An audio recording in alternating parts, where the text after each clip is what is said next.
Welcome to You Are Here, a series that explores the topics of self-discovery, mental wellness, and adulting. I'm your host, Kristen R, and we are recording in the beautiful downtown Chicago at the Exhibit House. If you're looking for a good gut laugh and a good soul hug, then you've come to the right place. In this series, you will hear life stories as they're being written, in hopes of letting you know that you aren't alone in this life journey, and we can figure it out together. You Are Here is brought to you by Uni. Start your story. What's up, y'all? You know that I'm going to say that every time, and I always hate starting my podcast and my videos like that, but I can't think of anything else to say but what's up? I would say howdy, neighbor, or something. I don't know. Anyway, what's up, y'all? I'm Kristen R, your host, and welcome to You Are Here. We are back again at the Exhibit House, Water Tower, Chicago. So excited about this episode. I have my lovely guest, Kristen R here. You got to put the R in there because she's fancy and everything. She probably sips her tea with her pinky out. But you know, we're just gonna be here talking and lifing and all those things for your listening and viewing pleasure. So Kristen, welcome. Thank you. Thank you. Thank you so much for being here. So she knows nothing about what we're doing. And the fun part about that is, you know, that's kind of how You Are Here works, right? So I first started You Are Here a few months ago because you know how we're in a mall and you look at a map and you see like a little red dot because you're just lost. You're trying to figure out where we're going and how do I get to where I'm going. First of all, you got to locate yourself. Mm-hmm. And that's kind of like what happened. It's like, hey, you know, everybody else is probably figuring this out and trying to figure out where they are so that they can get to where they want to be. And that's kind of how this evolved. And so I've known Kristen for... It's been some years. Don't ask me. It's several years. Several years. We'll go with that. I've known Kristen for several years, and she's amazing. Author, publisher, owns her own publishing company, and helps mostly women. Some men, yeah. But mostly women, get in their author bag or whatever and put their books out and stuff. And I've just been able to have a, window seat watching her do all her things. And she's been such a blessing to my life and just figuring out how to navigate difficult seasons and celebrate, wonderful seasons and all of those things. So tell my audience a little bit about who you are and, how you got here. How I got here to the Exhibit House? Sure. Anything goes.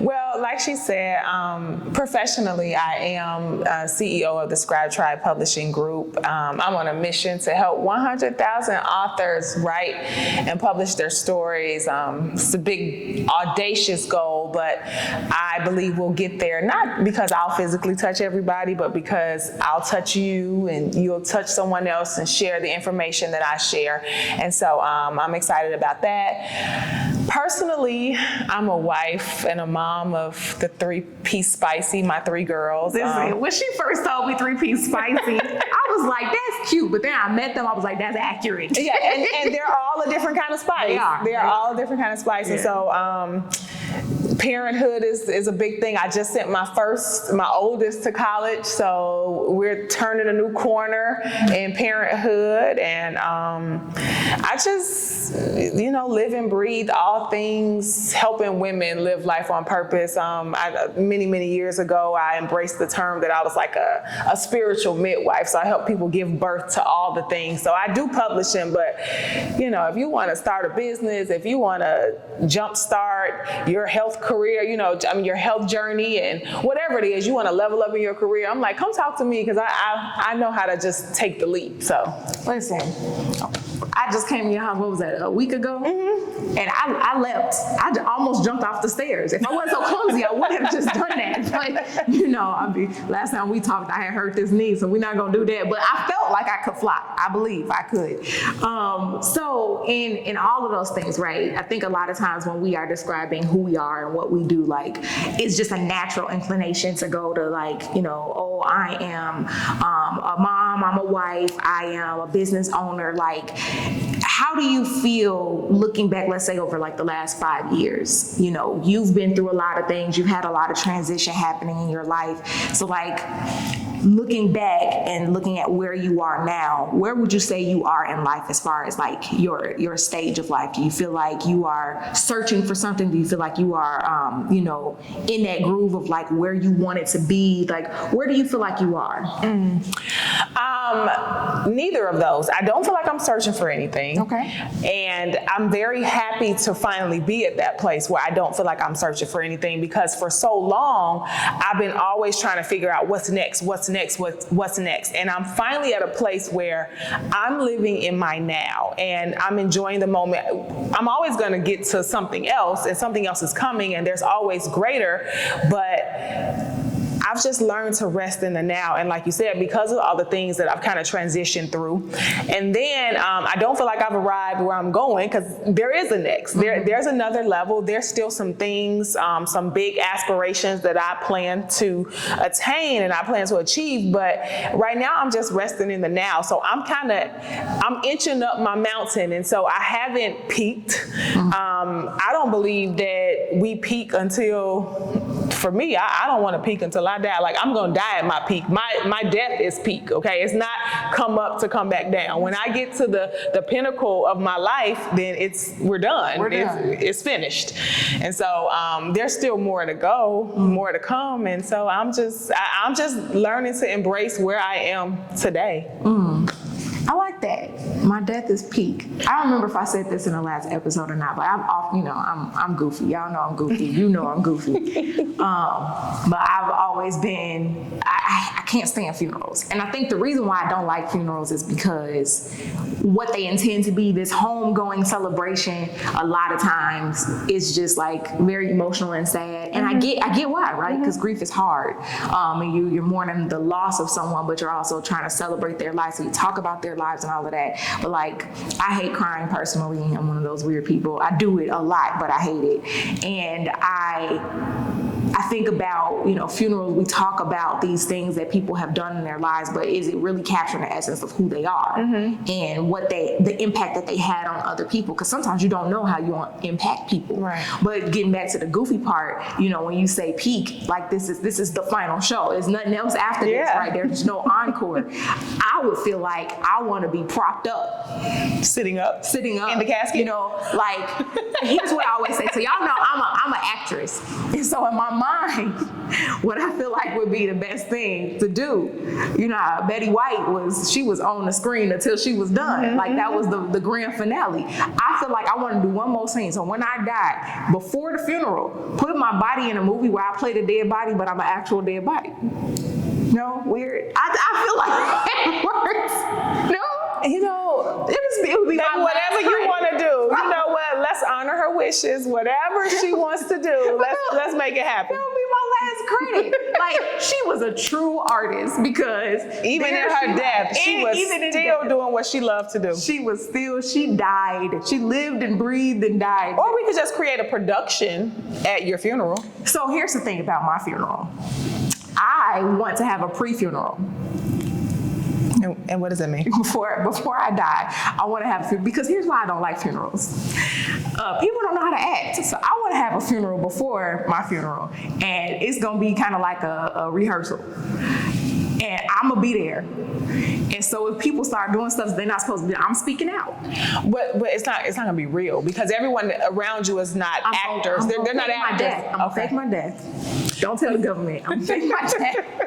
And I'm going to come with a baseball cap. Yeah, I'm not going to tell y'all what I'm, because then y'all going to know. You're going to know it's me. I'm going to just have a disguise. And the fact that you've really thought this through is concerning. Think about it, right? Cousin Shantae, I don't have a cousin Shantae, I don't think. So I'm just using that name. Cousin Shantae go up and she decides she's going to sing a solo and take up more than her 2 minutes for remarks. Boo! Cut the mic. Get her off. Like, no, Shantae, you can't sing. Everybody going to be looking around. I'm a duck.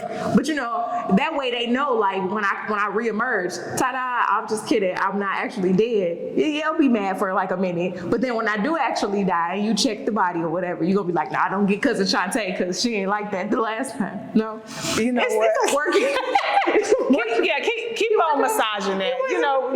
Keep on thinking it through. I'm just, please. But I do like that concept though of like, being like having that pinnacle. I feel like in everything that I've been going through and just experiencing right now, you and I have talked at length, and I've shared with some of my followers just kind of like the journey that I've been on. So presently, I just celebrated my birthday, and I have happy birthday. Thank you, girl. Virgos in the house. But I feel like I have gotten to the place where I've looked back, and there's a lot that I've grieved, right? Mm-hmm. So talking about looking back over these last 5 years, I look back over the last year of my life, and there's a lot that I've lost, a lot that I've grieved. And so I'm looking at where I am now, a totally different person.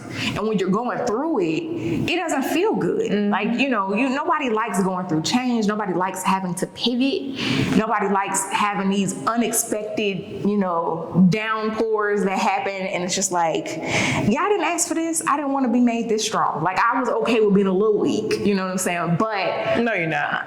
I know you weren't. I was okay with it. No, you weren't. Because okay. All the things you've gained, even in all the things you've lost, the gains have been so much more. You're right. And so, of course, like you said, nobody wants to go through those tumultuous seasons, but the stuff you get on the other side, and I can attest to that. Yeah. No, you're right. You're right. I look back over this last year, while I did not want to go through an ugly divorce, while I did not want to go through, I never thought in a million years I'd be 32 and practically homeless, sleeping on a couch, leaving a very difficult marriage, basically starting over. This is where I'm at. I am starting over. The little red dot on my map is you are here. We are starting over. And where I'm going is where I didn't even know this is where I wanted to go at first. Mm-hmm. And it's like, it's funny how life happens and then your destination changes along the way. That's it. And I feel like that's kind of where I'm at. So I can attest to where you are as far as like, you're not necessarily searching for things, that there is a next, but you're kind of sitting in where you've come from. And I feel like I'm getting to that place. I'm not quite there yet because I'm still gunning for my stride, but I'm right there. I'm like stepping into it. And I see the big picture, but I'm focusing on trying to live in the moment. Mm-hmm. So I keep saying we've had discussions at length, such a wise woman. What do you feel like is a great tool to like help you stay present in the moment? Like, I think so many people often get so focused on up there, far ahead, and we not living in this space, so we miss stuff trying to be up there. You know what? I think for me, that's never been easy. Mm-hmm. That's why I've just arrived to here, and I'll be 43 this year. Okay. So I've just 43 where? 43 where? For y'all that's listening, let me tell you, 43 where? So I'll be 43 this year, and so it has taken me a really long time to get to a place where I'm just okay with being now. So I don't know that I have the answer for that, but I think that what has helped me, I will say this, what has helped me is just staying grounded in my faith. Like, I know that God has shown me, and I think sometimes it's the gift and the curse, and I don't want to call it a curse, but it's the gift and the challenge, because when you're a visionary, you see what's coming, right? And so you get this big picture of where you're going, and then you start striving, and every day it almost becomes an obsession. And for me, it became an idol. Let me just be honest, like success and where I was going and the things that God has shown me and the things that people have, like, I have a lot of people around me who can see stuff. They're like, I know where you're going. Like, I see it for you. And sometimes when I don't even see it myself. And so that thing can become an idol, and I'm obsessed with it. And I think that just really scaling back, and like I said, all the things that I kind of been through, to your point, like last year, I was diagnosed with breast cancer. And just going through that journey, it shifted my destination. Like I was like, because forever I wanted to be a doctor. I've always said I wanted, not like a medical doctor, this is what I thought, not a medical doctor. I knew I wanted doctor in front of my name. And my maiden name used to be Love, so I wanted to be Dr. Love. Dr. Love. But I'm not Dr. Love anymore, so it would be Dr. Kristen R. Harris.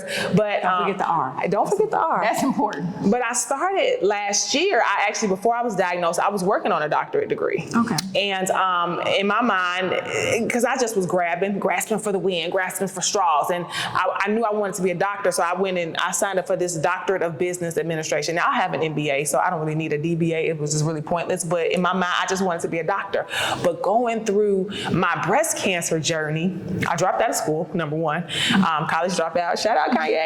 But I dropped out of school, but I shifted and I began to realize on my journey, my holistic journey, and all the things I was changing about my life and these health things that shifted in my life, I was introduced to a whole new world. And so now I am going back to school. I'm going to become a doctor, but I'm going to be a naturopathic doctor. Wow. And so I had to walk that journey though. And so sometimes it's like, you're here and I know I want to get to doctor, but I'm trying to go this way. And God's like, no, but this is the route we're going to take. So let me detour you because you're so set on what you want to do that you're missing where I'm trying to take you. Man, that's deep. So to answer your question in that long roundabout way, it's just, I think that my faith has just really, it's what has kept me, what has taught me in this season how to just rest in the now. No, I love that. I obviously never thought that I would be here. Just with my upbringing and just what was modeled before me. I come from a long line of hair care professionals. I come from a long line of been married since we was 12, and been married for 83 years and all of that. And you just breaking all the modes. I'm breaking all of the modes, okay? I'm doing everything different. And it was not my plan, but it's just funny, like, I think that's kind of where I'm stepping into, where I'm like literally watching this plan unfold. And I'm like, this is not what I was thinking, but I like it. And it fits who I like who I am now much better than I did, before. So it's interesting. I love that. I love that answer. I love that okay, come on, Dr. Kristen R. Harris. You know what I'm saying? You heard it here. I was because it's not going to be the R anymore. I'm like, don't forget the doctor. Listen, don't forget, put some respect on her doctorate, okay? I love that. I love that for you. I'm so excited. Thank you so much for sharing about your journey and just where you are, where you're headed. I feel like, our listeners are definitely going to gain a lot from this episode. So how can people get in touch with you and what you're doing? Well, you can come find me in all these internet streets. I'm at Kristen R. Harris on every platform. Now, some of those platforms I don't use as much, but you find me on Instagram and maybe Facebook, but definitely Instagram, Kristen R. Harris. Those of you who got that story in you, find me at scribetribepublishing.com. We are always doing classes, writing classes. I do ghostwriting. We do editing, publishing, whatever you need. All your writing and publishing needs, we're a one-stop shop. So come find us there. And Listen, speaking of writing stories, shout out to our sponsor, Uniball. Start your story. Like, I'm gonna have to have them send you some pens as a thank you. Oh, nice. Because we are all about telling stories here, and that's where we are. So again, thank you for tuning in to You Are Here. I'm your host, Crystal Luster. Our wonderful guest, Kristen R. Harris, future Dr. Kristen R. Harris. And we will check y'all later. See ya. Bye.